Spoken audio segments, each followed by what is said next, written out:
Hey everyone, welcome to another episode of the No Huddle Show, our Philadelphia Eagles podcast for NJ.com. This is Cayden Steele, and joining me today, as always, will be my co-host Bob Brookover. The Eagles take on the New York Giants tonight, coming off a loss against the Denver Broncos last week. How will they respond? And are we concerned with what we saw last week against Denver and through the first 5 weeks in general with how sloppy things have looked on offense and things being a little shaky on defense as well? We'll dive right into that and much more soon. But first, this episode is brought to you by Penco Tech. With two convenient campuses in Blackwood, New Jersey and in Bristol, Pennsylvania, Penco Tech has provided comprehensive hands-on career training for more than 50 years, featuring programs in HVAC, electrical, plumbing, and automotive technology, and more. With dedicated instructors and career placement assistants, Penco Tech can give you the skills and confidence to build a brighter future. Financial aid is available to those who qualify. Learn more and take the first step by going to pencotech.edu. Let's get right into it, Bob. Let's take it back to what happened last Sunday. And the Philadelphia Eagles lost their first game of the season against the Denver Broncos, and they blew a 14-point lead. They were in control of that game for a large portion of it, but once again, inconsistency on both sides of the ball this time, but really on offense again, where they lose their rhythm and go on these long periods where they just look out of sync. They lose a game that they probably should have won. I mean, there's a lot of penalties involved as well. It was a weird game, but the Eagles have no one to blame but themselves. They played poorly again in the second half. They played poorly for at least half the season. Each game there's been at least a half where they've played really rough. They got no one to blame but themselves, and it's an ugly loss. Yeah, it was an ugly loss. I mean, I would agree that there was some questionable officiating in this game, but you had too many opportunities on your own to put this game away, and didn't do it. I was just I'm reading about Jalen for ahead of the Thursday game against the Giants. Jalen Hurts, that is, and so much was made about the deep ball, which would have been the dagger in that game because it would have put them up to 24-3.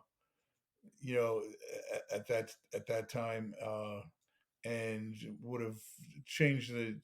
At that point, the Broncos are pretty much dead. But there were so many other things after that if just one of those plays go the Eagles' way. I mean, you think about one drive; they had three straight 3-and-out drives, and the second one of those starts with a 7-yard run by Saquon that's negated by holding call on Brett Toth. And you go back and look, and that was not a bad call. It was the right call. It was a good call. Uh, Another one, they have a 2nd and 1, uh, and it, they complete a 9-yard pass, I think, to Devontae Smith for a first down, and now they're moving down the field, and the offense is moving again, and that's negated by an ineligible man downfield. Not Tyler Steen's fault; he's blocking the run. It's an RPO play, but uh, again, instead of instead of having a first down, they go behind the sticks, and that drive falls apart. They seemed well. Actually, they seemed to recover from that on a 4th and 4 play, 30-yard pass into Denver, deep into Denver territory, which would have set up a go-ahead field goal at that point, and that's brought back by a legal motion call. Now that one, I nobody from the Eagles has said this, but I get the feeling that they did not necessarily like that penalty. When Kevin Patul was asked about it yesterday, he said, "Yeah, the official told Jahan Dotson to move up, and he moved up, and then they said he wasn't set, and that both him and Saquon were in motion, and that's why they called the penalty. The penalty obviously had nothing to do with the play itself." Um, but again, 4th and 4 and a 30-yard play that was going to put the Eagles in the lead ends up becoming a penalty that forces them to punt. So stuff like that, and Jalen talked about that yesterday. How the Eagles need to. What was this quote? We're looking at controlling the things we can, and we need to master the ordinary little things that have gotten us. And there's a lot of truth to that. I mean, you know, those are ordinary things that can cost you a game. Um, and what I'm writing about for tomorrow is, you know, I thought we were past the debate about whether Jalen Hurts is an elite quarterback, but now we seem to be right back there, having that debate again. And I'm wondering if it's fair. They do have the 30th ranked offense in the league. They've struggled to run the football, uh, but then there have been glimpses of brilliance from him. Brilliant in the first half against the Bucks. Brilliant in the second half against the Rams. Really good against the Cowboys opening night. It's been a weird 5 game start to the season. Um, his passer rating is still good, but his QBR is middle of the pack. It, it's really it's fascinating that we're back in this debate, and I still do think he is an elite quarterback, but the Eagles have a lot of things to fix as a team, especially on offense, if they're going to be an elite team. And having said all that, they're 4-1. They lost one game to a team that's pretty good, and probably has a decent chance of making a deep playoff run themselves. Yeah. He has a fascinating conversation, Jalen Hurts, though, because I do agree that he has played well at moments this season. He's looked really good, the Dallas game in particular, the second half of the Rams game. But this is more than a 5 game thing to me. I mean, even if you look back to last year, the passing offense struggled, and he really couldn't find a rhythm with AJ Brown and Devontae Smith when it mattered the most. Yes, he stepped up against Kansas City and Washington, and he looked great in those games. And I feel like since 2023, really, other than 2022, where I do think he was consistent that 2022 season throughout, where Jalen from 2023 to now, I feel like there's been a lot of good moments, but there's been moments where this offense has just been super out of sync. And who's to blame for that? Is it Kevin Patullo? Is it Brian Johnson in 2023? Or is there something with the quarterback? And it's tough because he has played well in big time moments, and he has a unique skill set, and he does a lot of good things. But it is an interesting conversation, and I think it's the reason why he's ranked. He's so polarizing. Some people rank him, fourth, fifth in the quarterback ranking. And some people don't think he's a top 10 quarterback. I mean, he might be the most polarizing quarterback in the NFL, but yeah, either way, the offense has to get better because right now it's sloppy. It's 5 weeks, Bob, and maybe that's early, and they're still trying to figure things out. But do we have a reason to be really concerned about this offense? I think this. I think the next few weeks are interesting in the sense that if the Eagles' offense is really good is going to have a chance to be really good, well, then they should take advantage of these next 3 weeks before they have a bye, and then you can, kind of revisit everything after that because, the Giants are not good. The Vikings are they have talent, but they're a challenge team, and it's always tough to. It's a tough stadium to play in. It's a loud stadium, but uh, you know, they need to really show themselves the next few weeks. Consistency is what they need to show because they've shown it in spurts. I mean, they really have shown it in spurts. And I would disagree that with you about that he wasn't good in the first 2 games of the playoffs last year. You know, they didn't ask him to do a whole lot against the Packers, but he was 13 for 21 in that game, ran for 35 yards, had a QB rating of 111, I think it was 111 in that Packers game. The next week he comes back against the Rams, and they build up a pretty big lead. No matter what you did in that game, he was 15 for 20 in that game. Well, he threw for 128 yards, but he also ran for 70 yards, which is part of his game. And that's one of the things being debated right now too. Why isn't he running more? Uh, because that's where he does a lot of damage too. But he was just he didn't have to do a lot in those games, and he did what he needed to do. And nobody was going to play super great in that game. I mean, Matt Stafford, if you remember, was pretty pedestrian in that game until it got late. and he had to be good. But he completed 59% of his passes in that game. It was got to remember the second half was played in a blizzard. I would disagree. I thought by the middle to end, from week 9 through the end of the season, I thought Jalen was really on point and was really good last year. Maybe even before that, but I thought he was elite, even though he wasn't. Even though they were relying heavily on the run game, that's fine. That's the quarterback's best friend, in my opinion. You know, Yeah. so so And I think to your point, I think the offense needs to improve, but I think it needs to improve in a lot of areas. You know, AJ, was AJ Brown open on that play that he could have completed a deep ball? According to next gen stats, I think it was a 39-yard pass. It was thrown about the 35 and it to the other team's 25. There's about a 20 to 30% chance of completing a pass like that, depending on other factors. But and he did step up.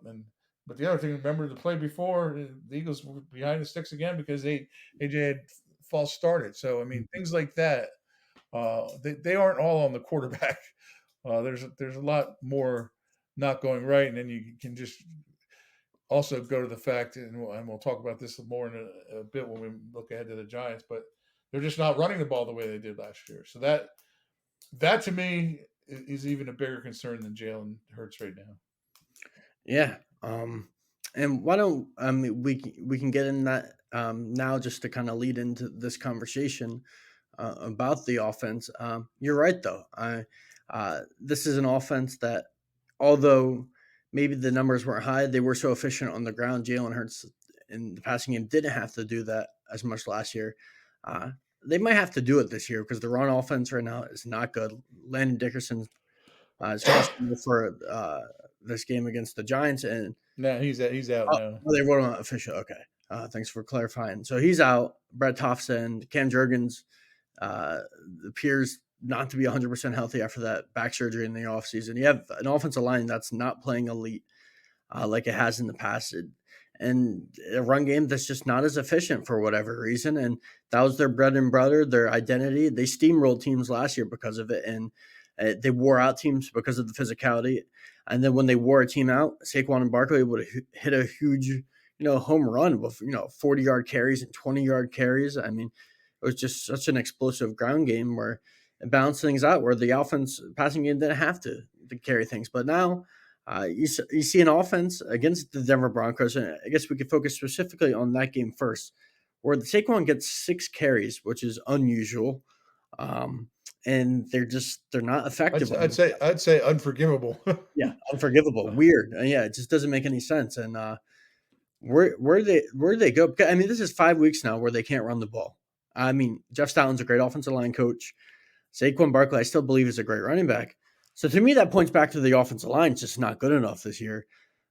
Where do they go from here with this run game? I mean, I think they got to keep trying to do it. I mean, this would not be a bad week to get it going. The Giants, I think, what are they ranked against the 26, run? They are I think. 26 against the run. Yep. And or no 26 against the run and 26th overall. And they are 24th against the pass, so they're just not good, period. But yeah, I mean, this is Saquon went up there and he was already having a good season when he went up there last year, but this was kind of the game that launched him to a 2,000-yard season. He could have easily broke the record that day when he looks back on not breaking Eric Dickerson's record. He didn't play the fourth quarter in that game. If you remember the great NFL Films video captures him on the bench, and Nick Sirianni saying, if you want to play, you want to get more yards, there was some kind of record, I guess. You can, and he said, now let the young guys eat, and but this is where he really caught up. The other question we don't know about Saquon, and you were there when he talked the other day. I was in talking to Ken Patullo. He's a little banged up now too. He's got a bit of a knee injury. He said it didn't hinder him in that game, but or he said, I guess he said it hindered him a little bit in that game. But we'll see going forward here what what happens. We tend to forget about uh, if guys are playing. We tend to forget about that. Doesn't necessarily mean they're playing at 100%, and that can change the. It can it shows that they have durability, but sometimes when you're showing that you have durability, your ability can certainly be squandered some. Yeah. Yeah, and Saquon, he did touch on the injury. He said, I think it was Monday, the injury report came out. He kind of downplayed it, saying, everyone didn't practice that day. He talked about having general soreness in that area, but said, pretty much it's nothing serious. But we'll see because the lack of carries is weird. Maybe that has something to do with the injury. Maybe it just has everything to do with the Eagles just not believing in their offensive line right now. When that is what they believed in for years, and they counted on them at the end of the games to grind things out, and they don't have that same level of confidence. It was With it Brett, was weird. Yeah, go ahead. I'm sorry. yeah, and with Brett Toph starting, and you mentioned the Giants' run defense, Bob. Not particularly good, but I mean it's a talented defensive line, and you have an offensive line that is injured and it's banged up and it's not playing particularly well, and they can't run the ball well right now. Uh, just because the Giants are bad at stopping the run, I'm not sure if this is a game they're going to solve it. And if they don't solve it in this game, then when will they solve it? I don't know. I don't think this is a guarantee that they get things going with the way things are with the injuries. The one weird play last week was that Saquon's longest run of the season was a 17-yard outside zone play, a quick pitch to him, and they never went back to that. And Hmm. Batul was asked about that, and he said, basically said it. We just, I don't know. He didn't really give an answer as to why they didn't go back to it. Said, just in the flow of the game, that's what happened.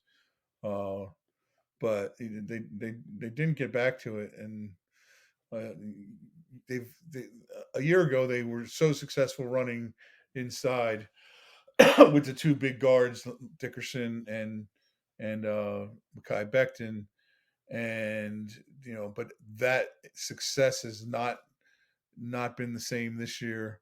And you would think maybe they try to go outside a little bit more. They have to because they've been unable to run the ball inside. I'm not sure how Brett Toth will hold up as a run blocker against the Giants. Um, right now, before we really go a little more into this Giants game, obviously Kevin Patula is under some pressure. I wrote about that last week. It's not an easy position to be in, whether it's fair or not. The criticism early on, I think the criticism is fair a little bit, but like the amount of heat he's facing is very overwhelming. But it's the same position that Brian Johnson was in. You can either be a head coach like Kellen Moore in this position, Shane Steichen, or you could be a scapegoat if the offense doesn't turn around. Is there worry about Kevin Patula? It's only 5 weeks. Maybe this offense finds its identity and gets going, but there has been some questionable things within the play calling. Going away from the run possibly was one of those things that is concerning in that game. Are you worried about Kevin Patula right now? Yeah, and the other thing I think is that because multiple players have now talked about it, Jalen alluded to it on Sunday. Jordan Mailata has alluded to it. That their inability to get up to the line of scrimmage and uh, to get plays off. Jimmy Kempski from Philly Voice posted. I don't know if I can find it right now. A chart of how long it's taking them to get to the line of scrimmage. And I mean, the Eagles have always had issues with it, but it's beyond that. Uh, it's beyond that trouble this year. Again, anything that it's been in the past. So that part is really weird and concerning to me. Yeah, that the fact that there was early frustration within the passing offense with AJ and Devontae both saying that they need to be more aggressive. So I mean, in this run game, and there's just a combination of factors right now that are concerning with Kevin Patullo. He's a first time play caller. I mean, and not all first time play callers have success. He's still extremely young. Like he's only in his 40s. And Right. well, I mean, let's see what happens the rest of the year. But I think the first impressions haven't been great. But I'm not blaming him solely because, like we talked about, um, the production from the offensive line, and the players with the penalties and all that. I mean, I feel like some of that also falls back on Nick, some of the disciplinary stuff and the on offense and the tiny detail stuff. I feel like Nick preaches that, the details and not having illegal motions and not having false starts and holding penalties, and they've struggled with that this year. So all in all, the Eagles are a talented team that are not playing that well, and I don't know if they're being coached that well. And it's 5 weeks, and it's crazy to say that after they won a Super Bowl, but they're 4-1. But I think there are some legitimate concerns. Yeah, I mean, I don't want to overreact to it because they are 4-1. You know, uh, I think everybody thinks Buffalo's a super team, and then after the Eagles lost on Sunday, I sat down and watched them, and to be honest, they didn't look that super to me. No, no. They didn't look. They looked like they had the same sort of issues that the Eagles have. That's not to take us back down that rabbit hole, but um, you know, the question I have is everybody saying, "Oh, it's because of Josh Allen," or do they look in other places in Buffalo than the quarterback? Uh, I find the whole thing interesting though, but again, I don't think there is a super team in the NFL. Although I'm liking your early season pick to go to the Super Bowl and the Lions. Yeah. Uh, but kind of fell apart for them. There's so many games to play, and so many times which happened for the Lions last year. If you got to be able to stay healthy, get into the postseason, and they weren't able to do that last year. And the reason I am concerned with the offense, and I'm curious to see how they look against the Giants defense twice in the next 3 weeks. Against Minnesota's defense as well, going against a great defensive coordinator like Brian Flores. Curious to see if they put it together, and if they don't, it does limit their ceiling a little bit, and I do think it could affect them as the season progresses, where they could lose some games, and maybe they don't go on a deep run if the offense continues to stay at the bottom of the NFL. I'm not sure if that will happen, but the one reason the floor of the team is still relatively high, and they're still going to probably win a bunch of games. And I know the stats don't look you know amazing compared to last season when they were the number one defense, but this defense is still pretty good. Um, I know they gave up some of those points in the second half. I wonder how much of that had to do with exhaustion. I know that kind of sounds like an excuse, but I mean they're on the field a lot with the offense going three and out constantly. Um, Quinny Mitchell and Cooper DeJean have been incredible this year. They've been great linebacker play.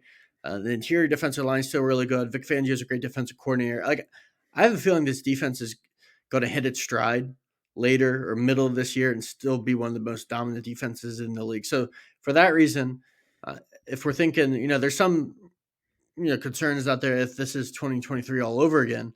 I think the defense is something to feel good about, even after what happened against Denver.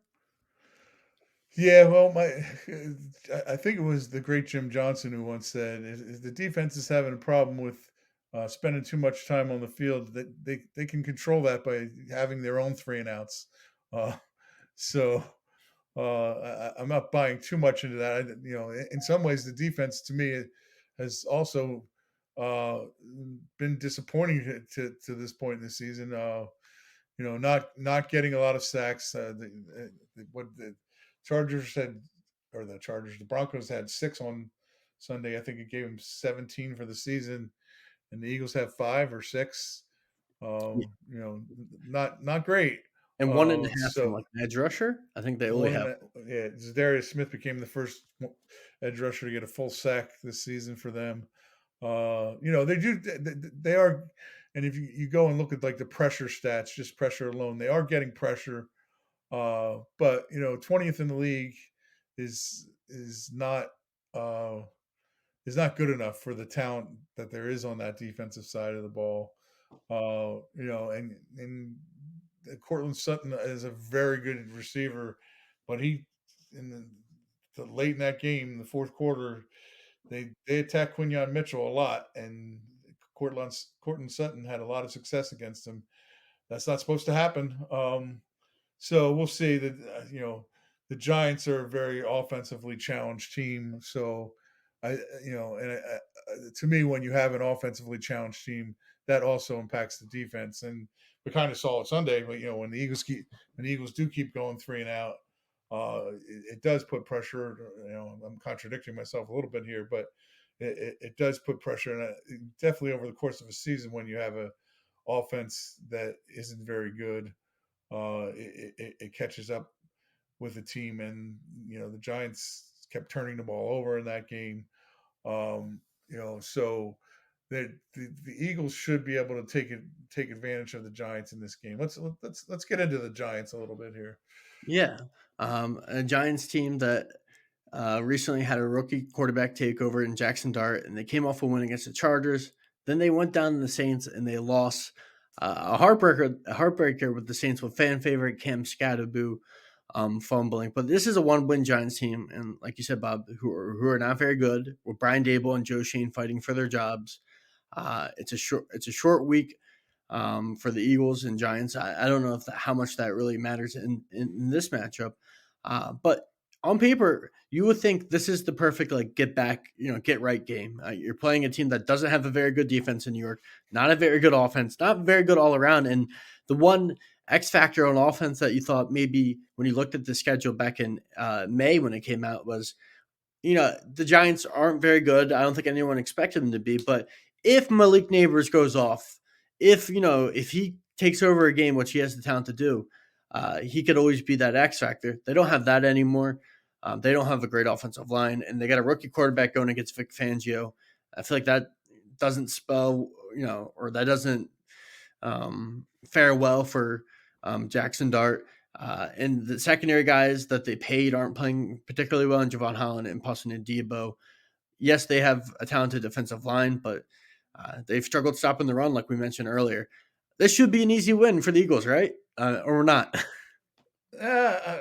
It's a division game, so that's always the factor into it. And the Giants are not going to want to get embarrassed by the Eagles, but I'm not sure they can. They have the weapons to prevent that from happening. I mean, they're also missing arguably their number two receiver in Darius Slayton, although Wandale Robinson has played pretty good out of the slot for them. But the one thing they are getting back is Tyrone Tracy in this game, who's not a bad back, but they've really struggled to run the ball so far this season. So I think the Eagles are going to. Uh, I think they're going to pin their ears back and really come after this team. They do like to go to the rookie too, Cam Scatterboo in the ground game, and he's been okay. He's only averaging 3.8 yards, but he will take a licking and keep on ticking. He's tough to bring down.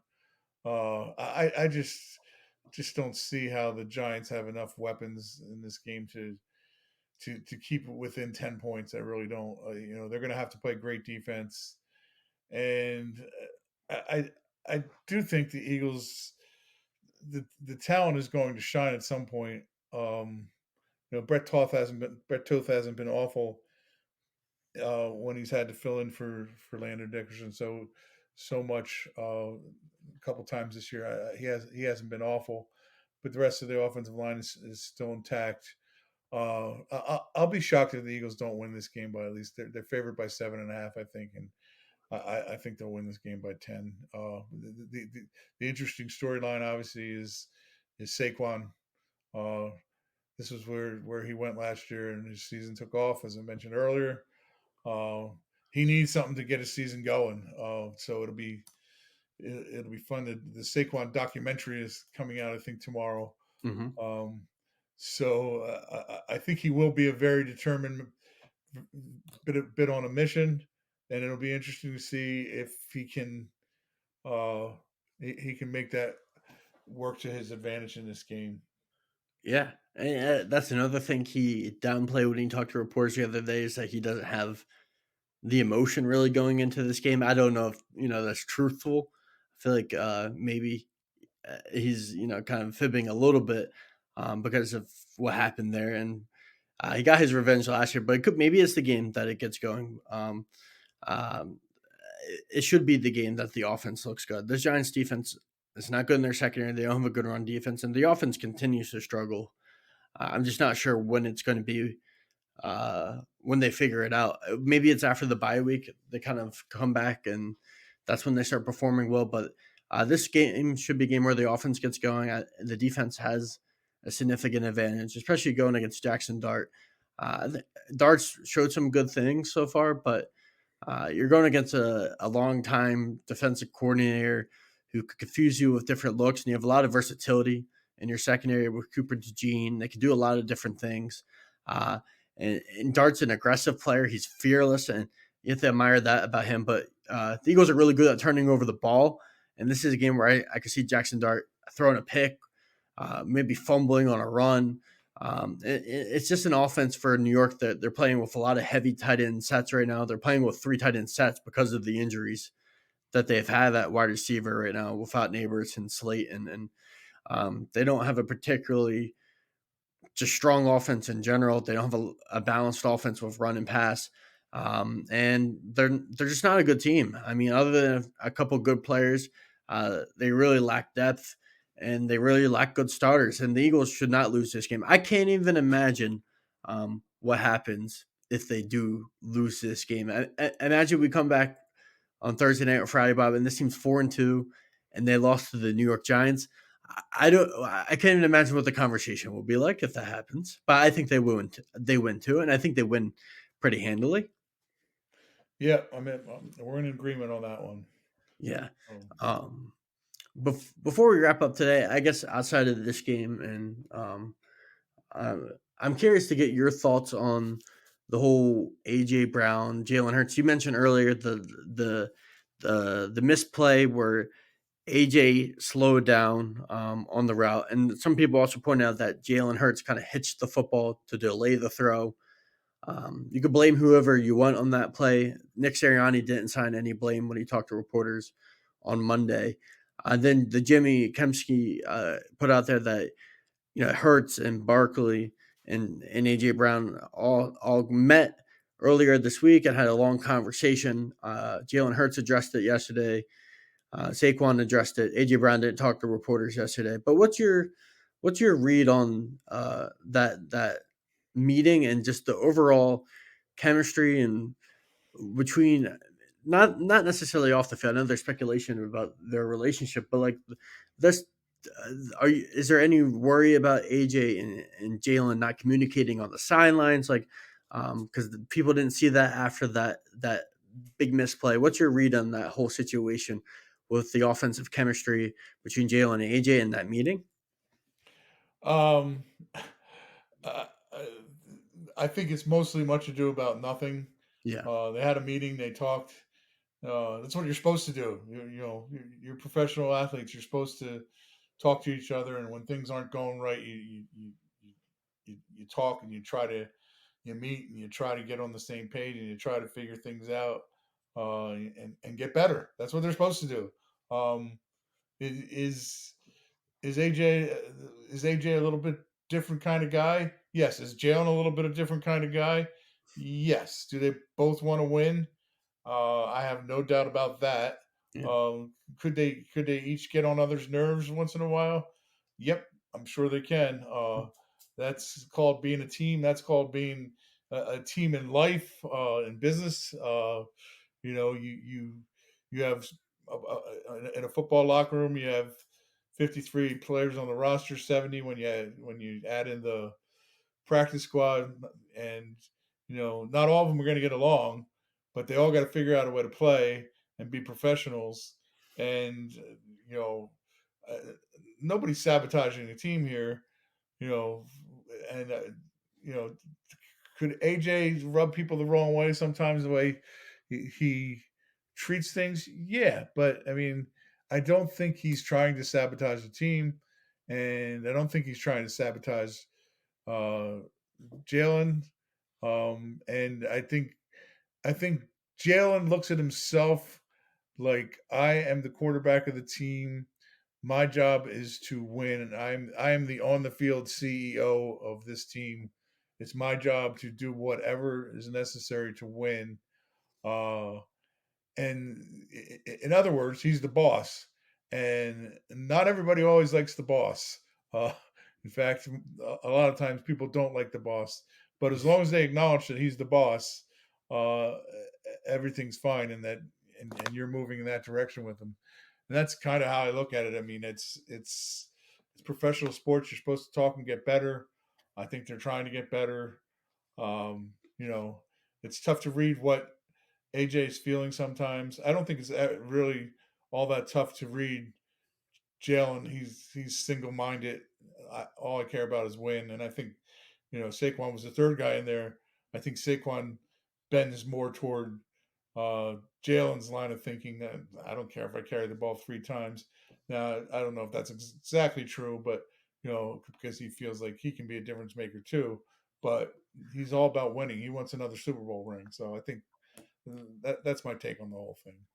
Yeah, yeah, well said. And if you remember the last time, there was a reported meeting that people made a big deal out of it. And last year it was a big deal, probably more big deal than this, when they met with Kellen Moore and Nick Sirianni and they adapted to a run first offense. And that it was a little different, but that helped everyone get on the same page and find their identity. And they rattled off,